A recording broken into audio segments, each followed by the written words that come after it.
What's up, Flock Nation? Welcome to One Flock. I'm your host, Rob Love, and we unfortunately are currently acutely aware of the crisis that surrounds our Baltimore Ravens. This truly is a situation unlike we've experienced in recent memory.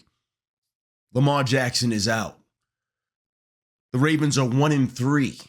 We have injuries everywhere. And not only that, we are facing a Houston Texans team today that recognizes opportunity when it sees it. Today's show is not just a preview. It's a litmus test. Will the Baltimore Ravens survive without its heart, without Lamar Jackson? Or will this be the moment that it all unravels? Stick with me. We're going to break everything down because today is the day that we find out what we can expect with no Lamar Jackson. Stick around. It's time to fly.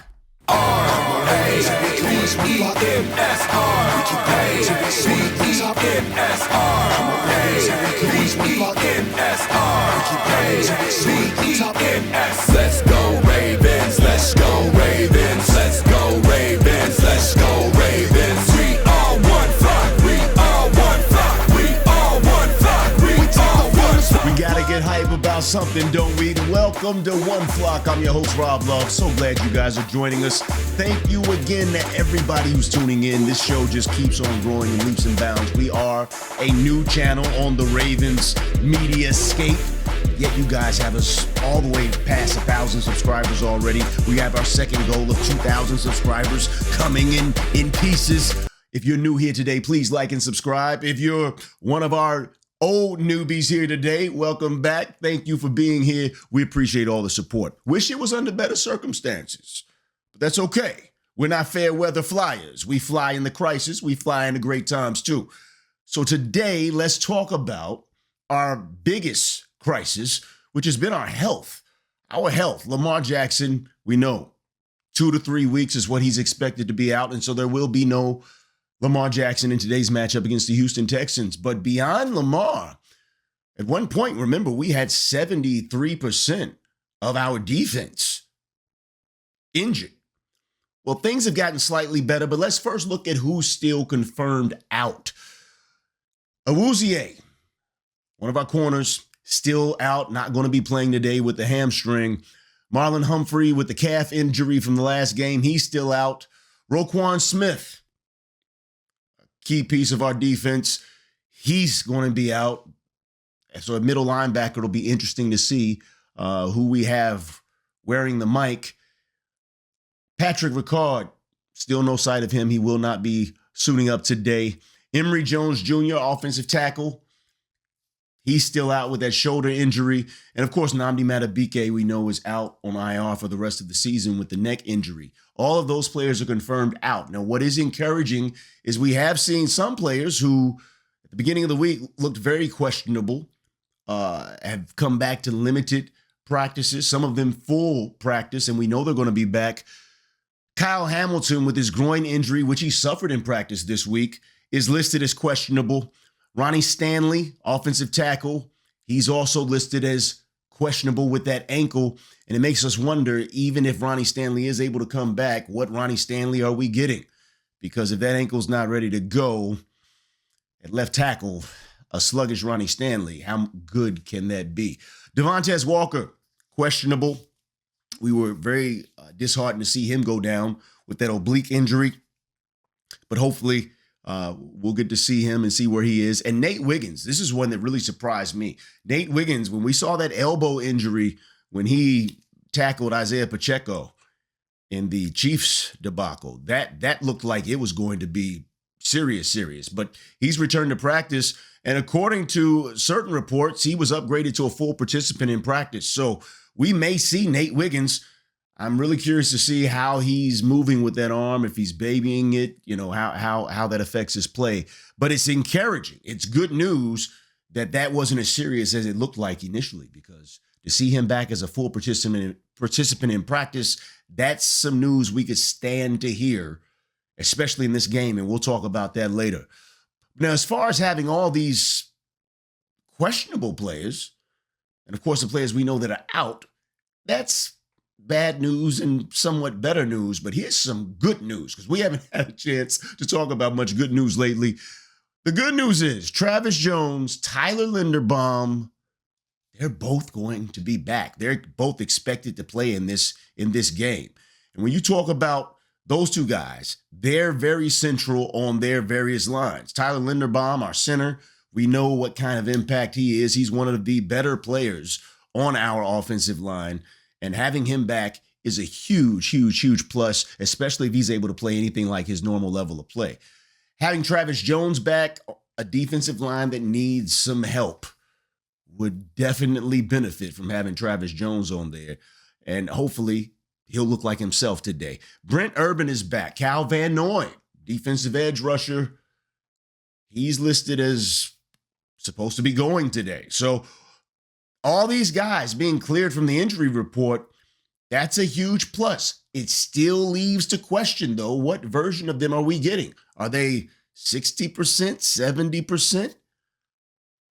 And is that going to be enough against these Houston Texans, who are in a bit of a desperation zone themselves as they fight for some sort of identity as they've struggled early in the season? Now, some impact notes that we need to look at. As we look at the fact, let's start with what's most important. We know with Lamar Jackson being out right away, that means Cooper Rush, our very expensive backup quarterback, is going to have a chance to earn some of that money today. Cooper Rush will be the starting quarterback. And in addition to that, we have massive holes still in our cornerback room, at linebacker with Roquan being out, at edge, and in the front five. So what is this defense going to look like? How have they schemed in order to overcome all these missing pieces that we have, and taking into account that some of the pieces that we're welcoming back are nowhere near 100%? That is a real thing to be thinking about as we approach this game. The other thing to think about is that our depth is definitely going to be tested harder than ever, because we are paper thin in so many areas right now. We really can't afford to lose anybody else. So these guys that have been filling in and that have been assigned this task of saving a season, what is the Ravens' depth chart really going to be able to provide in this key moment? These are all big revelations that we were not hoping to have to find out in this way. But today, it's exactly what we're going to find out. All of this support, all of the hype about how deep the team was, about the way we've approached filling our roster. What's really there? Today's the day. Next man up is what they always say. Well, every man is having his chance on this Ravens team. Now, let's look at the Houston side with injuries. Houston's not injury-free. Of course, right now, probably the three main players that they have out right now, I can't pronounce the guy's name. Fadukasi, I think his name. He's a defensive tackle. They have some injuries on their defensive line as well. They've got a defensive edge rusher out. His name is Danico Autry.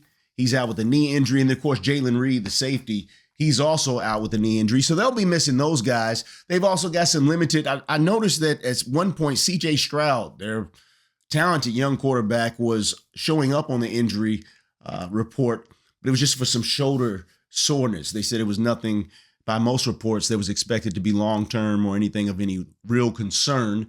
But it'll be interesting to see if that affects him at all. No major new injuries beyond that have been reported for them. So they come in a lot healthier overall than the Baltimore Ravens. And if you're the Houston Texans, all you see is opportunity, a get-right game. Everyone else, as we talked about in the last episode, everyone else has had their best game, has gotten right, been able to shine in ways that they weren't able to in other parts of their season when they played the Ravens this year. So if the Houston Texans, having a very disappointing start to their season thus far, you've got to think that that offense, looking at our defense as depleted as it is, and even the way it suffered when it wasn't depleted, has to be thinking, Nico Collins breakout game. They are definitely going to be attacking our secondary. And the matchups that we're going to see are going to be very important in this game. They're important in every game, but more important in this game than most. Let's talk about first on the Ravens offense. One of the things that you've heard me talk about a lot is I've been very upset, not just me, so many people have called it out, that the Ravens' misuse of Derrick Henry, the way that they have underutilized him, the way they have not used our running backs and our rushing attack to take pressure off the pass rush. See, what happens is if you effectively rush the ball, if you use your running backs, whether you're using your running backs on direct running plays or whether you're using them to give them a hot release when that blitz comes, toss it right over to Justice Hill. Whatever you do to make the pass rush maybe not the best idea, to make them think twice about bringing that pressure. We've got the running backs to do it. We've got the Zay Flowers to do it. But this offensive scheming has acted like we don't have that. And they've just allowed Lamar Jackson to run for his life underneath all this pressure, waiting for these deep passing routes to develop. We can't do that. If we effectively use our running backs today, establish Derrick Henry with the run, I would love to see some twin back sets to where they can't even just focus on Derrick. We got all these running backs. Why haven't we had Keaton Mitchell, Justice Hill, and Derrick Henry in a rotation where we can run some twin back sets, where the defense has to go and go, wait a minute, and have those running backs go in different directions? They don't know where the ball's going then. The way we've been running this offense has been so vanilla and so straightforward to where there was not much guesswork for the defense. I would like to see some of that, a focus on establishing the run, making the defense play honest, making them think once, twice, three times about whether they want to blitz Cooper Rush, who they know is not Lamar Jackson, who can't evade the pass rush. And if Lamar Jackson got sacked 7 times in one game, this defense got to be thinking, man, Cooper Rush, we can get him 20 times in one game. And they will if the Ravens don't force them to abandon that stack in the box, bringing so much pressure on the pass rush. Because I do believe that Cooper Rush is adequate enough as a backup quarterback. And we have enough weapons to where if we can give him some time through a combination of better play by the offensive line and also better play calling by the coaching staff, if we can give Cooper Rush more time, forcing the defense to relieve some of that pressure and that blitzing, Cooper Rush has enough weapons to where he should be able to move the ball and get some points on the board. And that's going to be key, but we'll see. We'll see. I'm not fully confident. I know I heard the news conference, as we all have seen it at this point, when Monken came on and said that we need to run the ball more, we need to call more running plays, and we need to run the ball better. We'll see. We'll see. I hope that they don't become so focused on it that they become still poor play callers within the moment and just run, and become predictable that way. We have enough players at various skill positions in this offense that we should be able to be as unpredictable as any team in the country. We should have defenses guessing every play. We've got enough talent to where we can line up in offense and it'd be the same personnel out there as the last play and be a totally different play call. And the defense just have no idea. We have the talent to do that. There are some teams that don't have that kind of offensive weaponry to where they can't run out personnel where the same package has a threat for the deep ball. The same package has a threat for running it straight up the middle. The same package has a threat for a jet sweep. The same package, we have that kind of personnel, but we haven't used it. Our play calling has not done that, but we'll see. Cooper Rush, his passing versus that Texans secondary, expect to see shorter throws. I'm not expecting to see Cooper Rush throwing it out on these long passing plays for 2 reasons. Number one, you don't want to put that type of pressure on Cooper Rush, who hasn't had the chance to really get settled in yet. He hasn't run a lot of reps with the first team receivers. And so the timing is going to be a lot different than Lamar Jackson. So it's going to take some getting to know. So look for quicker, short throws. The second reason for that being deep developing routes, this offensive line is not going to be able to provide. First of all, even if you see Ronnie Stanley back, he's going to be on a bum ankle, which means expect him to get beat more often than he typically would. You also have Voorhees and Falele, who have been consistently getting beat throughout the year. Linderbaum at the center of that line, he's not 100%. So I don't see any play calling which is going to involve Cooper Rush setting up for these deep routes to develop. Look for quick, shorter throws, quick outs, and let's see if that's the game plan. If it's not, you're going to see some real questions coming from a lot of people, myself being one of them. The Houston offense versus Baltimore's defense, on the other hand, with all of these injuries, CJ Stroud and Nico Collins are going to have a field day. They are going to exploit the mismatches. And Nico Collins is not the only weapon that they have. I think that you're going to see with Humphrey, Awuzie, Smith, all out. Kyle Hamilton, if he's playable, is going to have a very heavy workload, and how healthy he is going to dictate a lot of how well he's able to carry that load. I do think this Houston offense has enough weapons, enough talent to really pressure us. And it's going to put pressure on our offense to score a lot. We're really going to have to work hard to help our defense on offense by making that run game effective and really eating up clock, churning up clock. Because if this becomes a quick, you're going to put pressure on an already thin, strained defense, and we cannot afford to do that. The running game needs to be really prominent for the Ravens today for us to have a chance. Because, again, I expect for C.J. Stroud, Nico Collins, and those boys to see a lot of success attacking our secondary. Now, with the line battles and the edge pressure, the Ravens' offensive line, they've got to try to protect Rush. And I say try because I really don't have any reason to feel like they're going to be very successful with that. And the reason I say that is because they haven't been successful with protecting Lamar Jackson, one of the most elusive quarterbacks that we've ever seen in the game. And Lamar Jackson has been sacked a ridiculous amount of times and is out of the game right now as a result of all those hits and all that pressure he's been under all season. So I really don't have a real reason to sit up here and tell you with any confidence that I believe a banged up Ronnie Stanley, a banged up Tyler Linderbaum, and Voorhees and Rosengarten and Falele are going to be able to give adequate time to Cooper Rush. Yet and still, that being said, they're going to have to play better. They are going to have to play better and give Cooper Rush as much of a chance as they can for him to be able to perform. What that's going to look like, we'll find out shortly. The defensive line got to generate more pressure. Now, having Travis Jones back is going to be a big help.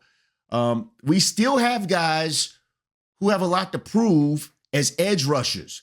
We got some young guys with Green.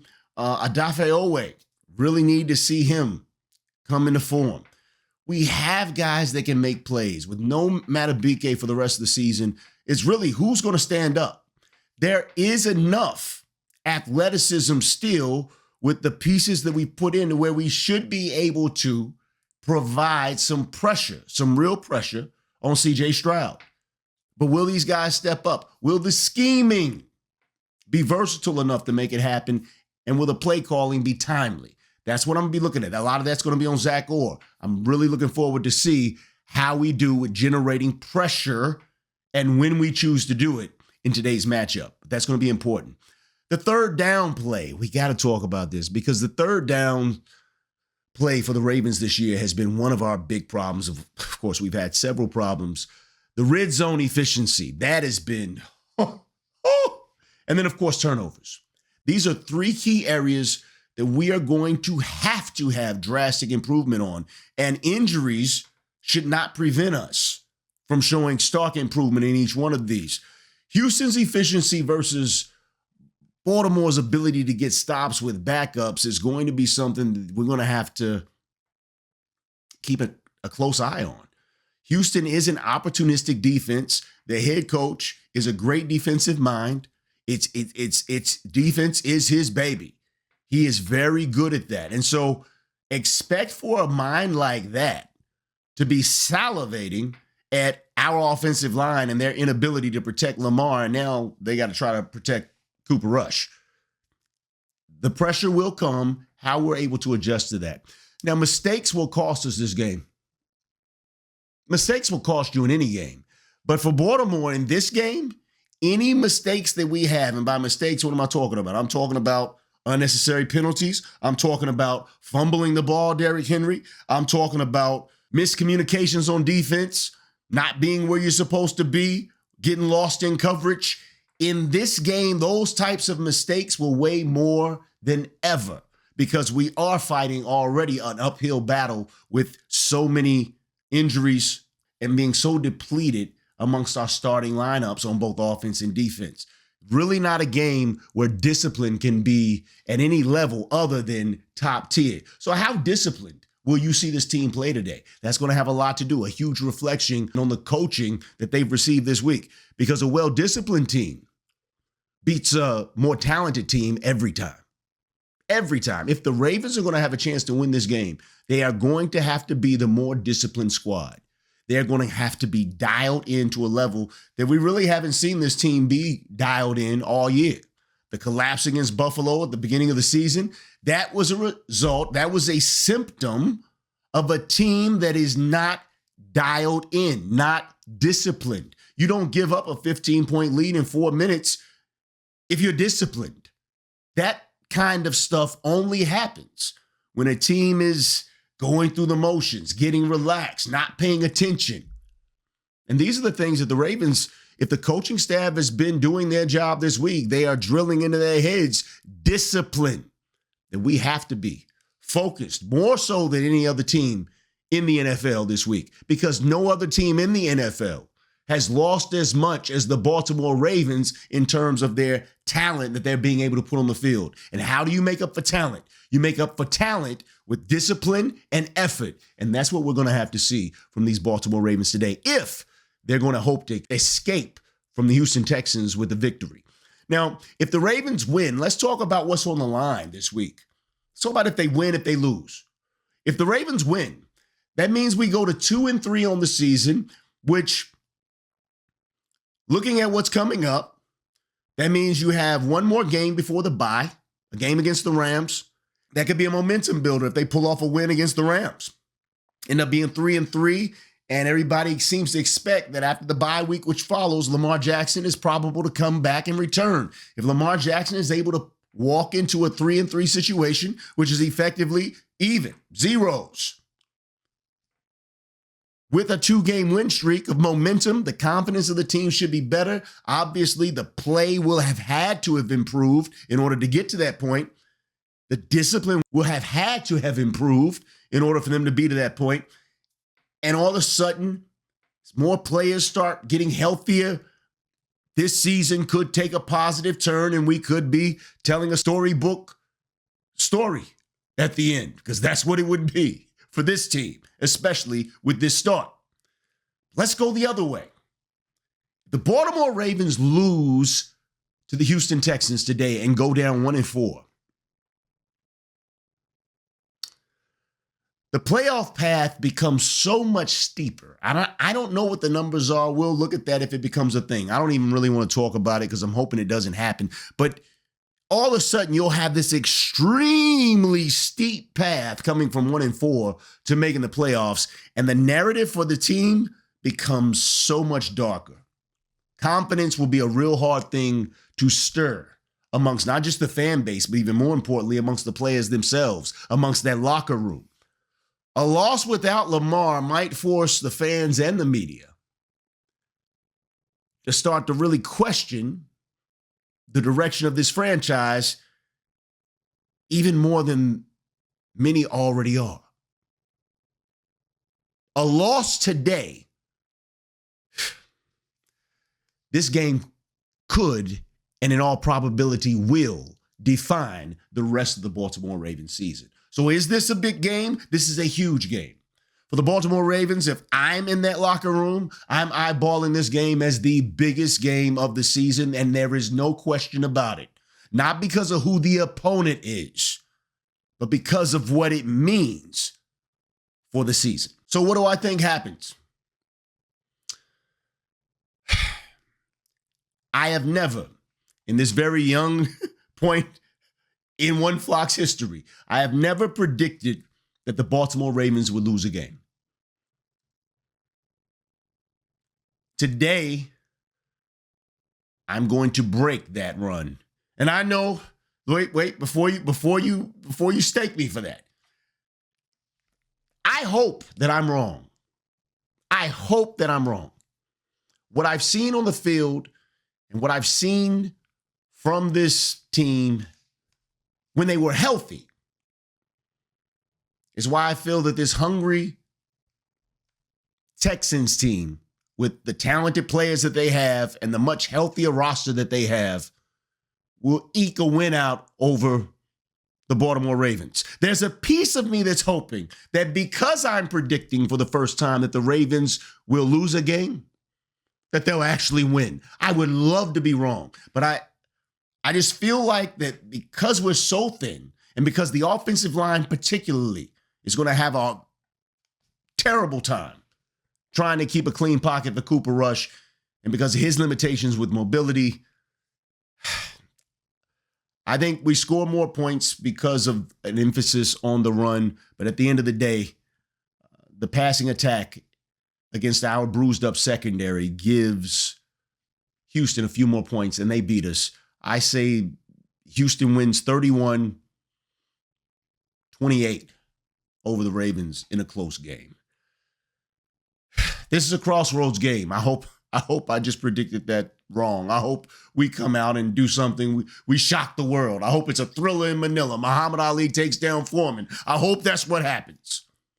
But it feels like that in this state of crisis, it'll take that type of Ali-esque performance for this depleted Ravens team to pull off the victory. What do you guys think? Are you mad at me for calling this? I'm telling you, it hurt me to say I think the Ravens will lose today, especially because of what we already talked about. I think it'll mean for the season. But prove me wrong, Ravens. Get out there. Let's win this game. What are your thoughts on the final score for the game? What are your thoughts about the rest of the season? The coaching staff? What are your thoughts about life without Lamar? Can we do it? Can this team win long enough to keep this thing alive in time for our starters to get back? We'll look for those comments. I'm getting geared up for this game. You guys get comfortable, get ready. Make sure you lock back in. Stay with me after the game. We're going to break down every snap, every mistake, every moment. We're going to break down if I was historically wrong and the Ravens won and Rob, you suck because you said we'd lose. I would love to give me all of that if we actually win the game. But let's keep hope alive. Fingers crossed, shoestrings, all that good stuff. And thank you for being here. I appreciate you guys. Remember, the difference between a good day and a bad day is your attitude. So let's keep our attitude positive. And if there's somebody out there that needs a little bit more love in their life, make sure you guys give them to them for me. And that may be me. I may need a hug, depending on what happens with this game. For One Flock, I'm your host, Rob Love. You know my last words. Thanks for flying with the brother. Please, we'll see you back next week. Ravens, prove me wrong. Let's get a win. Time to fly. Let's go. We take the field as One Flock. Come on, Ravens, here we go as One Flock. We keep grinding till we soar to the top. Come on, Ravens, here we go as One Flock. We keep grinding till we soar to the top. Let's go, Ravens. Let's go, Ravens. Let's go, Ravens. Let's go, Ravens. We are One Flock. We are One Flock. We are One Flock. We take the field as One Flock. Everything out of me. They gonna get a Super Bowl out of me. I need that.